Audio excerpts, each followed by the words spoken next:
Eh bien salut à tous, j'espère que vous allez bien et je vous préviens, aujourd'hui on va être un petit peu en mode pas content, Pax pas content. Il y a des choses qui commencent à me monter un petit peu au nez, tout doucement, marque après marque, hardware après hardware, software après software. Donc j'ai fait une petite liste des choses qui ne vont plus du tout. Et d'ailleurs je compte sur vous parce que je dois en oublier certainement. Et j'espère que vous allez m'indiquer dans les commentaires d'ailleurs, parce qu'on va réunir un petit peu tout ce qui nous gonfle le plus possible actuellement dans le monde de l'hardware au moment où vous montez un PC, où vous installez aussi votre Windows, parce que ça commence à bien faire. Bon, on va pas trop perdre de temps parce qu'il y a vraiment un petit peu de quoi dire. On se retrouve juste après le petit moment sponsor des clés Windows et c'est maintenant.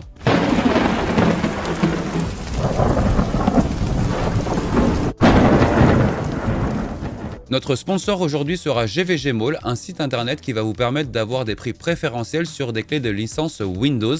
Pour ça, rien de plus simple, vous allez sur le moteur de recherche et vous tapez Windows 10 Pro. Alors oui, 10 Pro même si vous voulez un Windows 11 parce que vous verrez que la mise à niveau entre Windows 10 et Windows 11 est gratuite. Donc allez directement sur Windows 10 Pro. Arrivé sur cette page, je clique sur Acheter maintenant.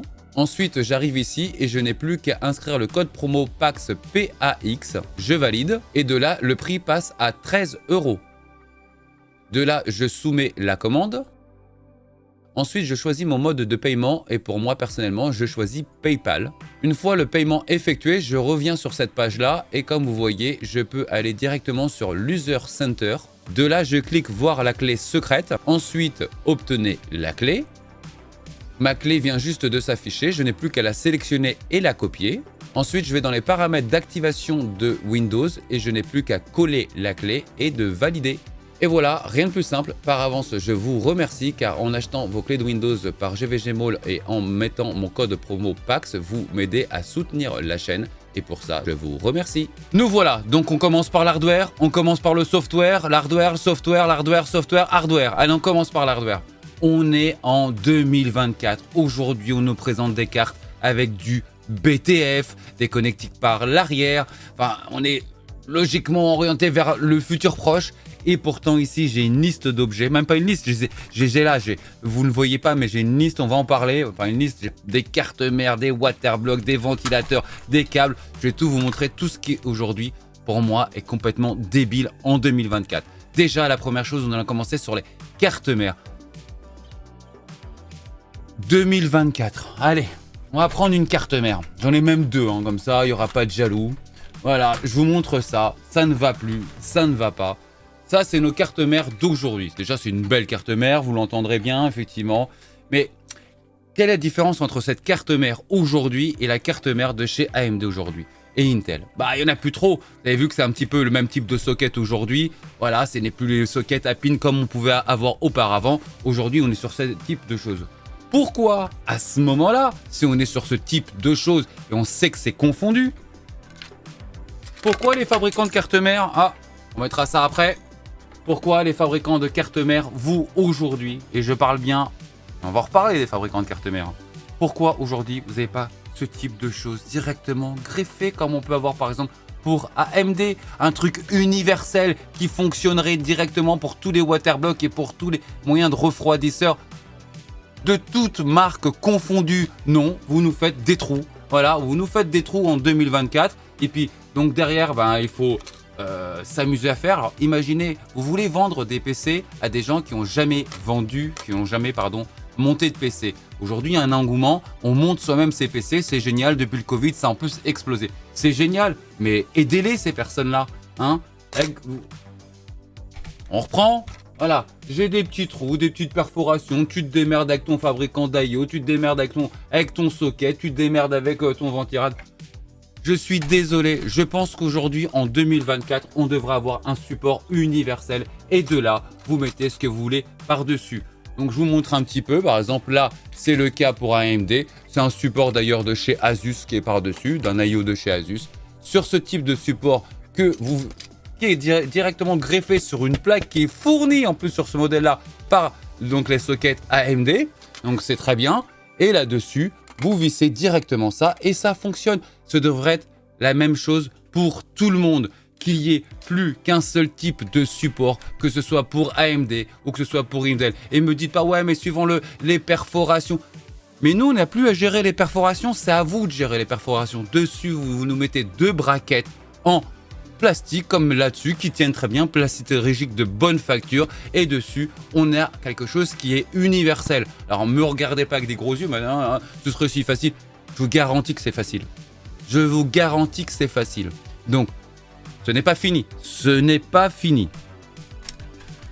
Les petites prises quand vous achetez des choses en RGB, voilà. Alors aujourd'hui, on a du RGB. Alors, donc là, j'ai une Distroblette, mais c'est pareil pour beaucoup de waterblocks. C'est pareil aussi pour pas mal de choses. Aujourd'hui, c'est servi avec ce type de... On va où là? Et derrière, ils vous fournissent ça. Donc le fameux 3 pins que tout le monde connaît. Voilà, le fameux 3 pins qui est une connectique, cette fois-ci, qu'on peut mettre effectivement sur votre carte mère. Pourquoi on est en 2024, pourquoi? D'où vous pouvez brancher ça directement, quelque part d'ailleurs. D'où, sur quoi vous branchez ça? Sur votre nez? Comment ça se passe pour avoir de la lumière?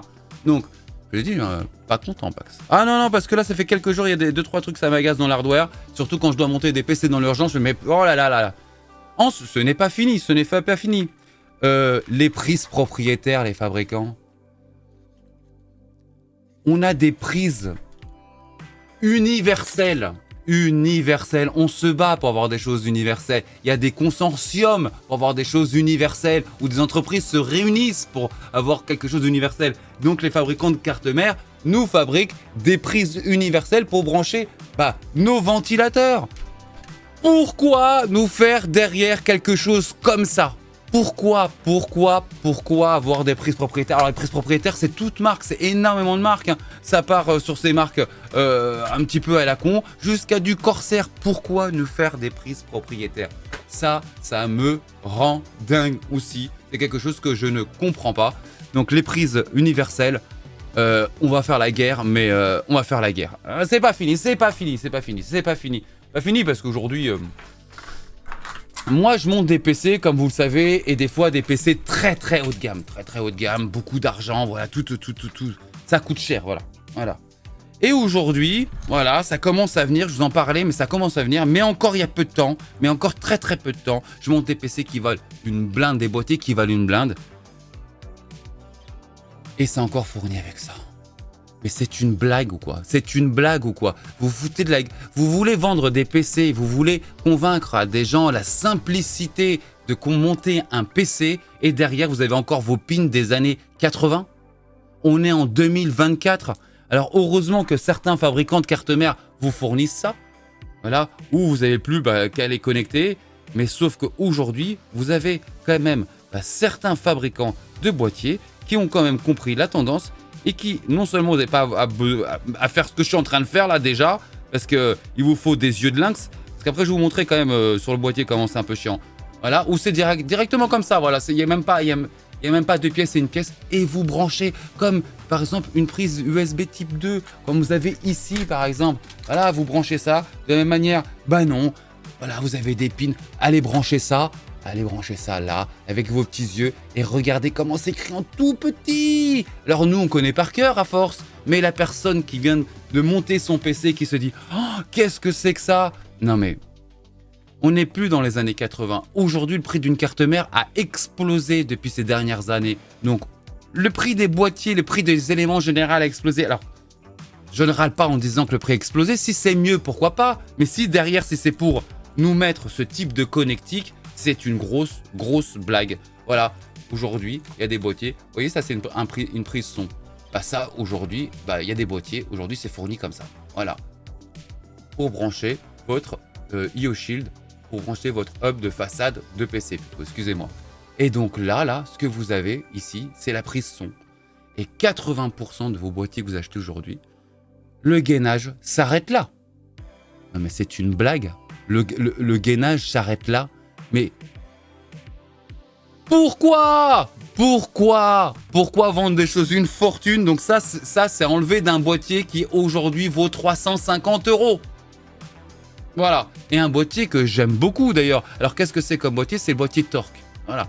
Que j'aime beaucoup. En plus, c'est un super boîtier. Pour faire du watercooling, il est magnifique ce boîtier. Je vous l'ai souvent mis en avant. Mais pourquoi des boîtiers à 350 balles se retrouve-t-on encore avec ces types de connectiques des années 40? Ce n'est pas fini. Ah bah non, les amis. Ah bah non, ce serait trop simple. Attendez. Parce que Pax pas content. Alors, aujourd'hui, on met tous un hub en prise SATA. Donc je vous montre à quoi ça ressemble, une petite prise SATA, bien entendu. Voilà, ça ressemble à ça, très bien. C'est magnifique. Mais généralement, vous en avez besoin d'une. Voilà, c'est d'une aujourd'hui. Si vous montez un système de water cooling avec la pompe, ça, là oui, un petit peu plus, forcément. Mais en ce moment, non, c'est surtout une. Alors pourquoi les fabricants d'alim nous fournissent des trucs comme ça? J'ai l'impression que je vais pouvoir mettre ça sur mon sapin de Noël et éclairer tout mon sapin de Noël avec mon alimentation de PC. Et à la fin, je vais mettre une petite lampiote à chaque fois. Je fais, bah voilà. Non mais ça, il va falloir l'enrouler, faire une boule, l'écraser bien derrière l'alimentation. C'est une blague. Donc, il y a certains fabricants d'alim qui ont commencé à comprendre.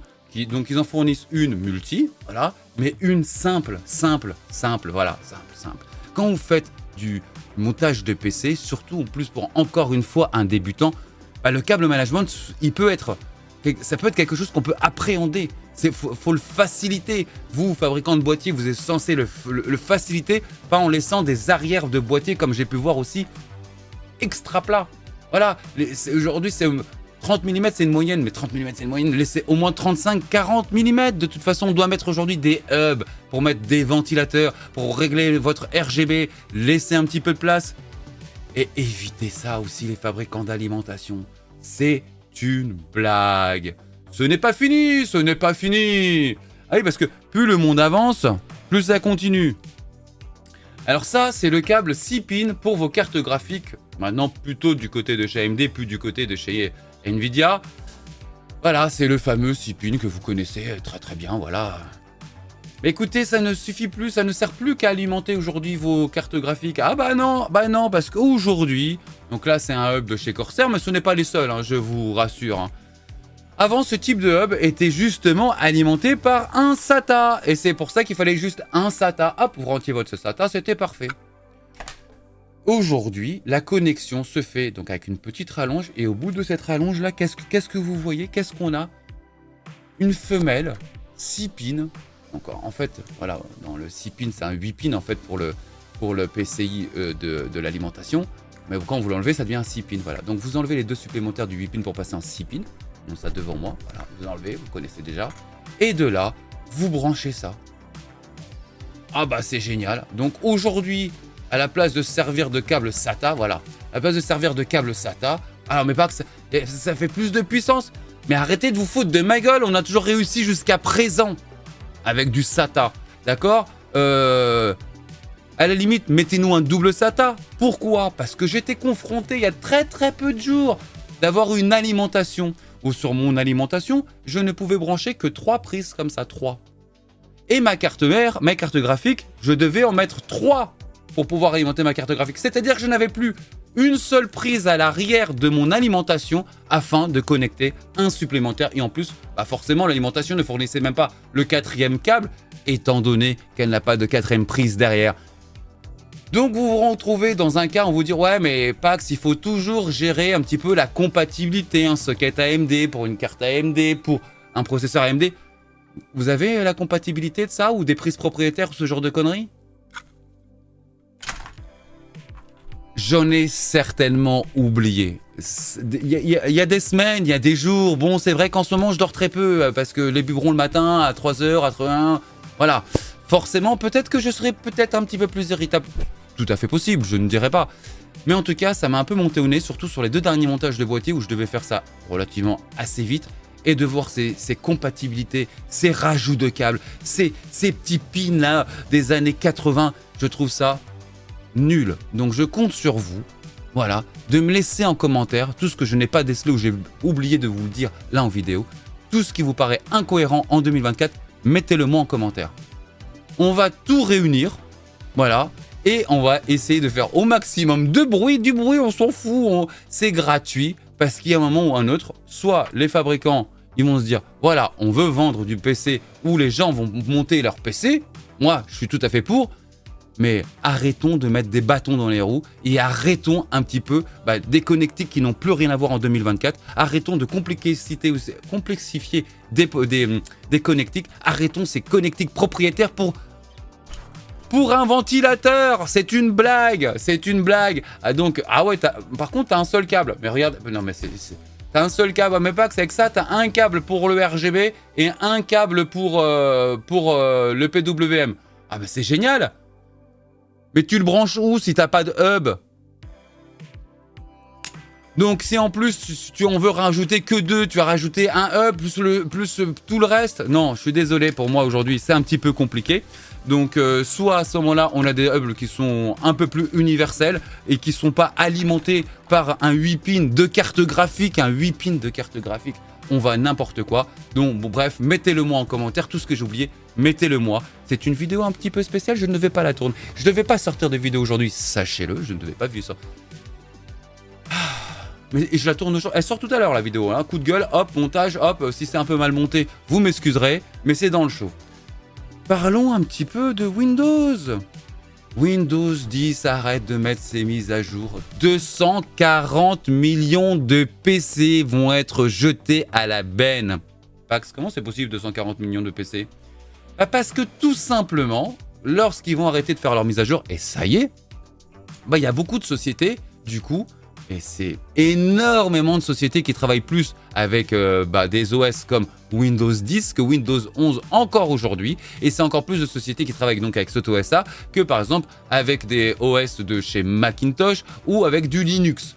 Et donc du fait de pouvoir ne plus avoir de mise à jour, il va avoir des vulnérabilités du côté de Windows. Et donc du coup, forcément, vous êtes une société, vous prenez pas de risque et comme la plupart de ces machines ne sont pas upgradables en Windows 11, voilà, où il n'y a pas d'assurance derrière pour pouvoir le faire, et donc ils estiment à 240 millions de PC qui vont être jetés dans les prochains mois. Taxe carbone pour vous les Français, taxe sur les véhicules pour vous les Français, taxe sur la pollution, taxe... Mais par contre, quand des géants vous fait jeter 240 millions de PC, tout va bien. Nous, par contre, dès qu'on prend un billet d'avion, vous avez calculé votre indice carbone, les mecs, ou pas? Comment ça se passe? Et par contre, pour ce genre d'attitude, mais tout va bien. Alors, oui, ça va certainement faire beaucoup de bien dans le monde de l'hardware. Pourquoi? Parce que ça va relancer énormément de fabricants, par exemple, comme MSI, comme Asus, comme Gigabit, pour revendre énormément de cartes mères, énormément aussi de PC prémontés à travers d'autres sociétés. Donc effectivement, ça va Vous vous rendez compte ce qu'on va acheter là ou pas? 240 millions d'unités. Alors sur ces 240 millions d'unités, il y a aussi des PC qui sont personnels, c'est-à-dire, mais il faut savoir que 80% ce sont des sociétés. Donc partez sur 200 millions de PC quand même. C'est juste monstrueux. C'est une honte pour moi, personnellement. Dites-le moi en commentaire aussi. Peut-être je suis énervé pour rien aujourd'hui. Je ne sais plus, je ne sais pas. Aujourd'hui, je ne dis plus rien. Mais en tout cas, sachez-le. Ensuite, qu'est-ce qui m'énerve aussi dans Windows et dans tous ces autres... Vous installez votre Windows. Connectez-vous à votre compte. Connectez-vous à Internet. Alors oui, il y a des bypass pour le faire. Mais pour le mec qui ne sait pas qu'il y a un bypass, on vous oblige tout de suite à créer un compte. Le prix de Windows, c'est plus de 200 €. Alors aujourd'hui, d'ailleurs, je vais vous faire une vidéo très prochainement parce que j'ai beaucoup de commentaires qui me disent « Ouais, mais Pax, si tu nous vends des clés à 13 €, il y en a 99 centimes. » Bah oui, mais déjà, le prix de base, c'est 200 balles. Hein. Donc à 13 €, c'est pas non plus un mauvais prix. Forcément, c'est juste 20 fois moins cher. Mais à 99 centimes, elles ne sont pas légales, elles ne sont pas légites, ces clés. Alors peut-être qu'il y en a que ça dérange pas. C'est même pas le fond du sujet de la vidéo, mais en tout cas, je vais faire une vidéo pour vous démontrer pourquoi ces clés sont à 13 € et pas à 99 centimes. Et c'est pour ça que tous les youtubeurs qui critiquaient ce type de clés aujourd'hui, vous remarquerez que beaucoup de sponsors de leurs propres vidéos fait partie des clés Windows. Ah, c'est marrant, hein. C'est-à-dire qu'on critique et après, finalement, je le fais quand même. Et ils ont raison, parce que finalement, ils offrent des clés légitimes, des vraies clés fonctionnelles à 13 balles. Pour ceux qui ont encore des doutes, vous inquiétez pas, je vous prépare une vidéo dédiée là-dessus. Et déjà, je pense que ça fera du bien à tous les autres youtubeurs, parce qu'on va arrêter de se justifier sur la provenance de ces clés. Mais bref, J'en ai marre d'avoir des choses préinstallées dans un Windows que j'achète, encore plus à 200 balles. Des Norton, des conneries. Mais foutez-nous la paix. À 200 €, normalement c'est le prix d'un OS. 200 €. Il faut vous rendre compte de la puissance économique de Microsoft. Sachez que nous, on a donc cette possibilité d'acheter ces clés un petit peu moins chères, forcément. Mais ce n'est pas nous les plus gros consommateurs, ce sont les entreprises. Les entreprises ont des millions et des millions, voire des milliards de postes. Et eux, ils ne vont pas acheter des clés à 99 centimes ni à 13 centimes. Ils achètent des clés à une valeur de 200 €.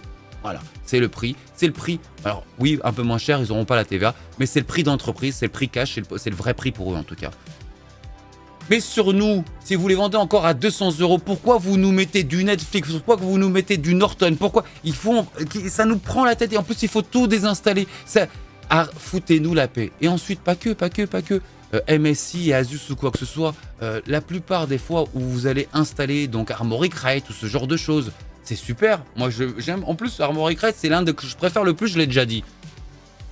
Voulez-vous installer Norton? Je sais pas quel leur logiciel. Mais foutez-nous la paix. Foutez-nous. Déjà, le meilleur antivirus qu'il y a aujourd'hui, il est gratuit et il est inclus directement sur Windows. C'est Windows Defender. Windows 11 aujourd'hui, c'est très bien géré ce type de menace. Excusez-moi, ce type de menace. Foutez-nous la paix. Aujourd'hui, je trouve que il y a un peu. Alors, je vous parle un petit peu de tout. Hein. C'est pas scripté. Hein. Là, je pense que vous en êtes rendu compte. Voilà. Donc là, la base, c'est que très clairement, stop. Voilà. Aujourd'hui, on en a marre. Aujourd'hui, j'en ai marre aussi de recevoir plein de messages. Pas que je suis bloqué dans l'installation de mon PC. Attendez, mais des gens que vous n'êtes même pas prêts. Des gens, je peux pas, je donnerais trop d'indices. Mais des gens, on vous dit, mais attends, lui, il sait pas monter un PC? Ben non. Et mais c'est pas un, c'est parce qu'il est plein. Le câble, ils vont le mettre au mauvais endroit. Eh oui, il y a un problème. Il y a un moment ou un autre où il y a un problème. Alors déjà, faut dire aussi, c'est que des fois, on n'est pas doué. Hein. La première chose qu'on doit monter un PC déjà, c'est ouvrir un manuel. C'est pas aller voir une chaîne YouTube qui va vous expliquer.